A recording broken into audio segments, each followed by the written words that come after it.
How's it going, YouTube? This is Skul, and welcome to my video game pickups for the month of February 2021. Oh boy, we got some awesome stuff to show off for you guys today, so yeah, let's go ahead and get started. So I want to go ahead and show off these first. These are the two new amiibo that just released alongside Mario 3D World and Bowser's Fury on the Switch. And they are the Cat Mario amiibo and the Cat Peach amiibo. And I think that these are absolutely adorable. I'm so happy to have added these to my amiibo collection. As you all know by now, I have a complete amiibo set. Every single amiibo ever released in a retail store anywhere in the world. I have at least one of every single one of them. So I absolutely had to get these and add these to that collection, and I'm glad that I did, because man, they are adorable. Oh man. So next month we've got a few new amiibo coming out as well. We've got the 3 Monster Hunter amiibo, and then I'm trying to remember if Banjo, Byleth, and Trey are coming as well, but I don't remember for sure. I don't even know if his name is Trey.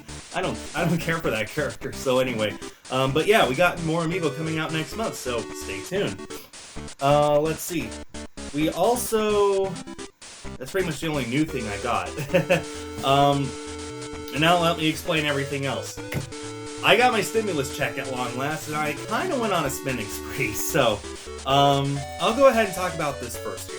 This is Star Fox Adventures on the Gamecube, and I've wanted this for a while because this was originally being developed for the N64 by Rare as a game called Dinosaur Planet. And Shigeru Miyamoto saw how the game was progressing and said, no, that's not your game, that is now my game, and it will star Star Fox characters, and we're going to release it on the Gamecube. Which is exactly what happened. Star Fox Adventures is completely just a reskin of Dinosaur Planet, and this is what we got. And I've wanted it for a while because up until this month, it's pretty much been the closest that you could get to playing the original Dinosaur Planet. After I ordered this, but before it arrived at my house, the actual Dinosaur Planet on N64 got leaked online. The whole game is fully playable on an N64, so yeah, I'm definitely going to be picking up a repro of that at some point. But in the meantime, I got this game now, I've started playing it. It's not bad, it's a pretty fun game, and I'm looking forward to finishing it up someday.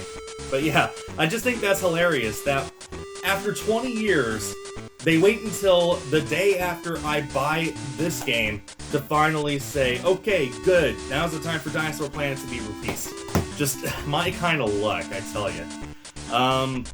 I also picked up this. This is Golf Magazine presents 36 Great Holes starring Fred Couples for the Sega 32X. And the main reason I got this is just because I realize I've had a 32X for a few years now, but I don't have any 32X games. There aren't many of them. I think there's less than 40, something like that.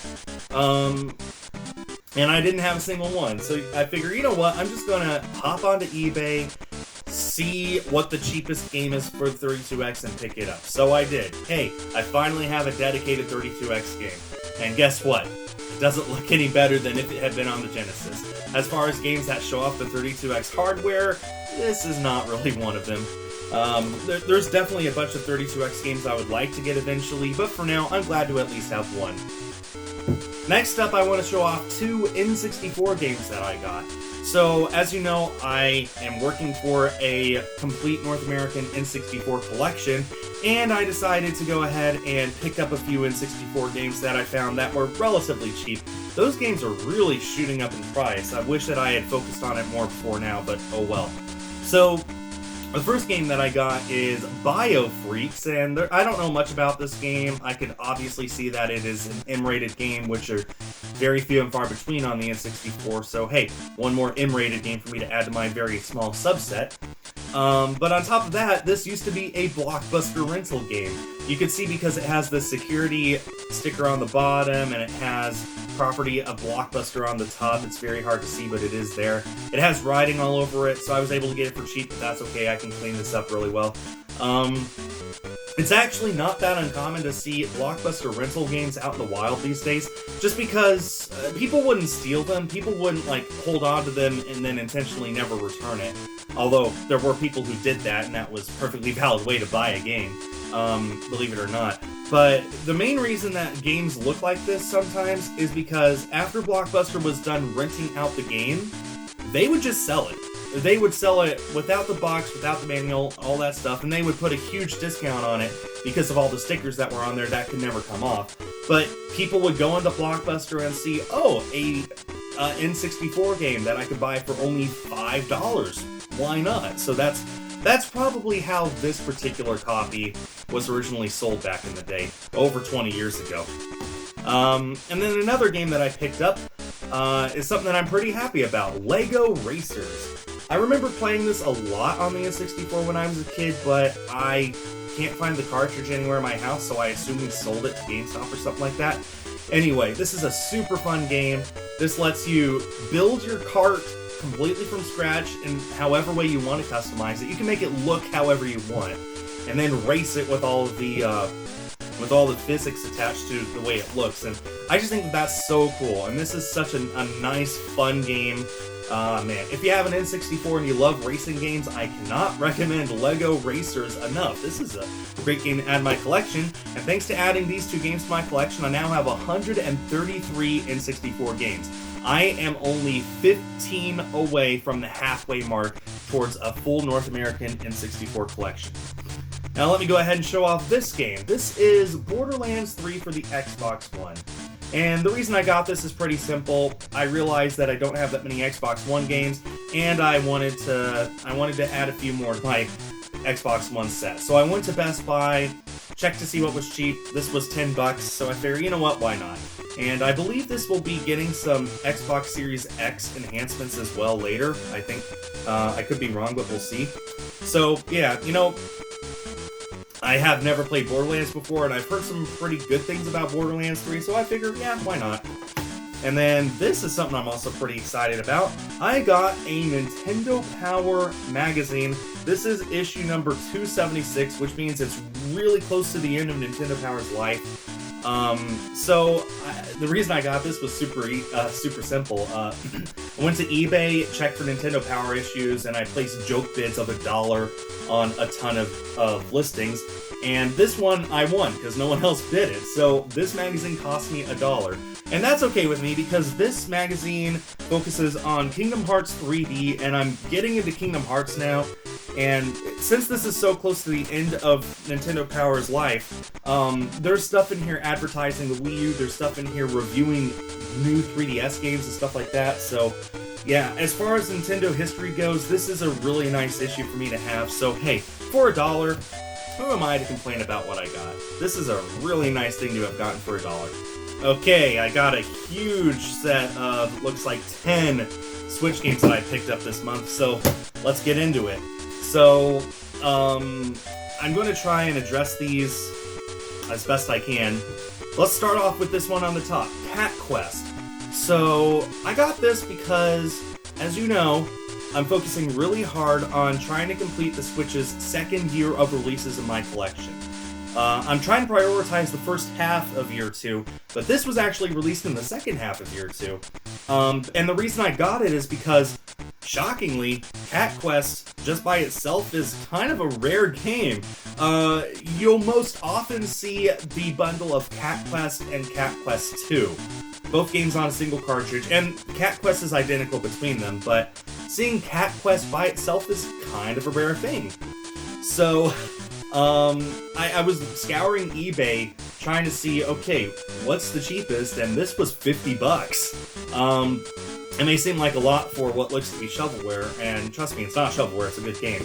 But comparing that to the other copies that were going for $70, $75, even $90 for a few of them, and people were buying them, I decided it'd be better to just pounce on this while I could, and I did. So yeah, I now have Cat Quest, part of my Year 2 collection. Very happy to have that. This one was part of Year 2 Half 1 in the first 6 months. This is Go Vacation, which is a game that's actually published by Nintendo. This is, I guess most people consider this a spiritual successor to Wii Sports Vacation. So, yeah, I'm very happy to have gotten this. Wii Sports Resort one, sorry. I'm very happy to have gotten this. I've wanted this for a while. I'm glad that I finally got the opportunity. This is not an older game on the Switch. This is definitely a new game. I got Kingdom Hearts Melody of Memory solely because it was on sale for 33% off, so $20 off. It only cost me $40. And this is the only Kingdom Hearts game on the Switch, and as far as Tetsuya Nomura, the guy in charge of Kingdom Hearts, is concerned, it'll probably be the only Kingdom Hearts game to ever come to Switch. So I figured, you know what, may as well, right?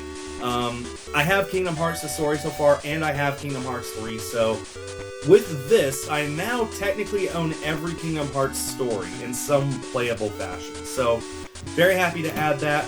My only complaint is that the spine doesn't say Kingdom Hearts Melody of Memory. It says Disney Square Enix Kingdom Hearts Melody of Memory. So on my shelf, this has to go under D instead of K in order to not look weird, which is my only real complaint. Other than that, the game is great. I love it a lot. And the Switch port is really solid. I picked up another old game from the first half of the Switch's second year, Labyrinth of Refrain. I don't have much to say about this. It's just one of those games that I was missing. This, I do have stuff to say about. Monster Hunter Generations Ultimate. I've been putting off wanting to get this for a while because I actually already owned this game on the Switch. Back when the Switch first came out, this got a Japanese exclusive release called Monster Hunter Double Cross. It's written XX, it's pronounced Double Cross. And then over a year later, they announced the English localization, Monster Hunter Generations Ultimate, and yeah, so that meant in order to have a complete North American set, I had to buy it all over again. I was putting it off, hoping it would go down in price, and it has been, but very, very, very slowly. I still had to pay $25 for this, but hey, I finally have it. I don't have to worry about it anymore.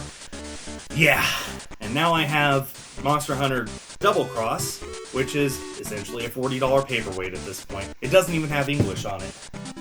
I also picked up Tennis World Tour. This is Roland Garros edition, and as far as I understand, Tennis World Tour had several releases, but all of the future releases basically had the DLC on the cartridge.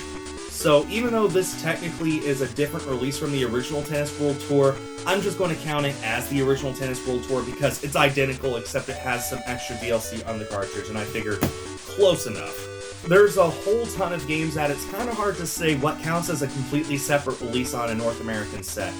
I count Tennis World Tour and this edition of Tennis World Tour to be basically the same game. So they're not listed as separate releases on my set. But I count Sonic Mania and Sonic Mania Plus to be completely separate releases, even though it's basically the same thing. Mania Plus is all the DLC on the cartridge of Sonic Mania. It's hard to say what counts and what doesn't, and this is probably up to everyone individually who's a collector. But for the sake of just finding a cheaper copy and not having to worry about it anymore, I'm counting that as the exact same game.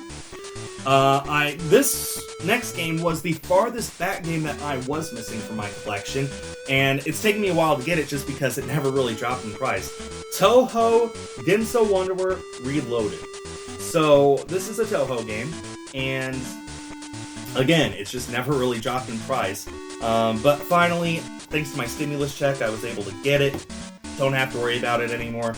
And thanks to all the games that I just showed off here, I am missing only 8 games from the first half of the Switch's second year of release.